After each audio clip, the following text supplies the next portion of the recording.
Hey guys, it's Sergeant Frank at Dave's Gun Shop with Charles talking about limp-wristed shooting and how to correct that situation. Take it away, Charles.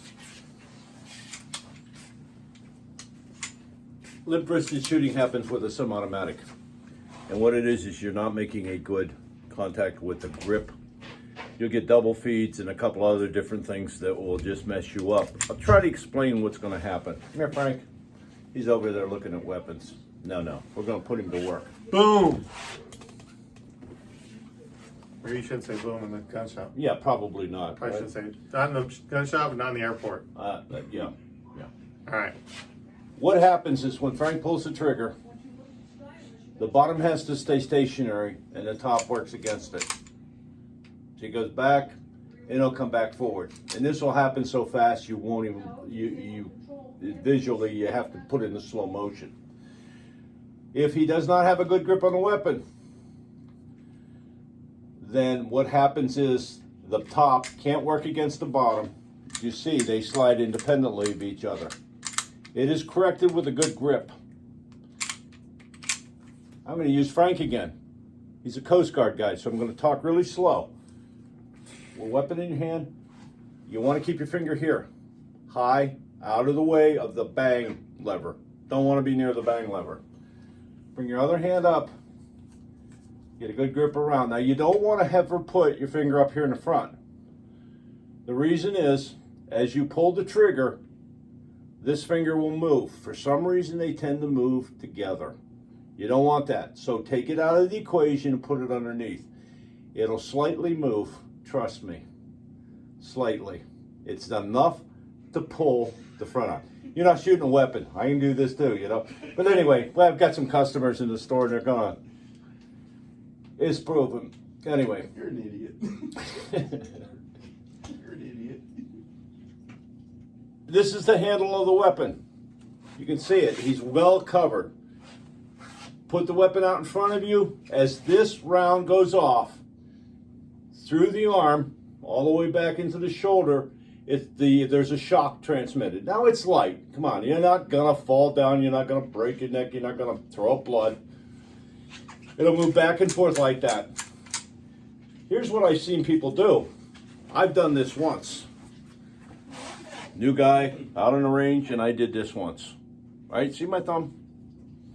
That slide comes straight back, and your thumb and the slide don't fit in the same place at the same time. Something about basic physics. Two objects can't appear at the same spot. I saw a guy once do this. Good grip, hold the weapon straight out in front of you, bring the weapon up to eye level, and choose your caliber wisely. This is one I just happened to pick up. Seems like I picked this one up a lot. This is a 380. Not a particularly powerful round, but a powerful enough round. You have to practice this. You have to. When I come all the way up, I'm trying to get back into the screen.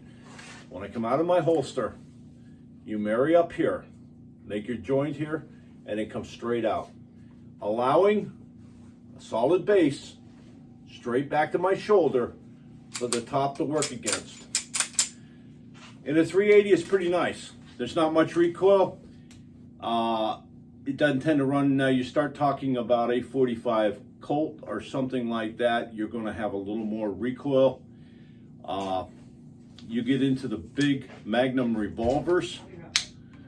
People think, well, you know, it's a revolver, you know, I can one-hand it. Yeah, you can. I have a 454 Casull that will kick you into next year.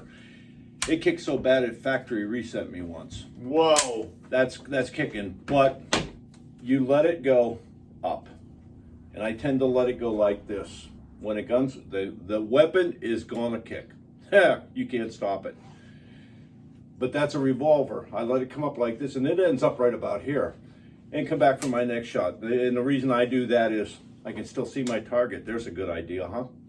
I can still see my target. With the revolvers, you don't get quite as much. You get a little bit of bounce. Pick a weapon you're comfortable with. Learn to shoot it. Get some training. Learn how to grip it correctly. See how high my finger is above the finger's nowhere near the bang stick, right? The bang button. You don't want to be around the bang button.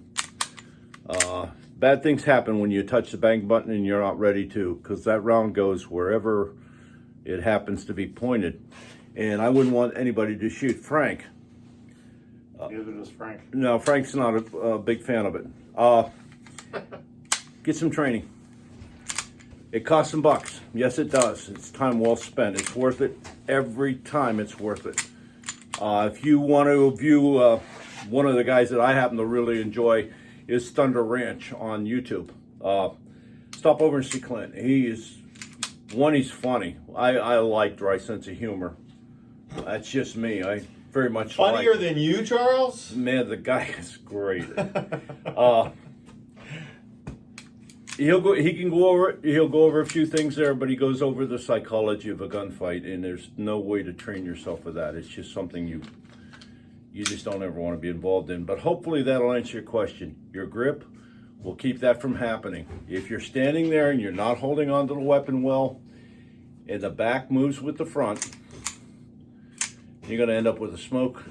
We called it a smokestack, and that's when the shell is caught right in here like that, and it sticks up. And there's ways of clearing that, getting it out of there, but it's also a training tool that you need to really know if you're going to carry one of these.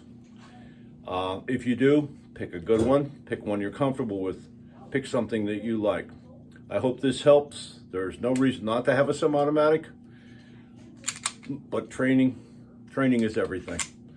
Thanks again, Charles, so much. Appreciate it. If you have any more questions, please call Daddy's Gun Shop in Mayo, Florida. They can answer 99.9% of your questions. And if they can't, they will definitely find someone who can. So get on down here or give a call.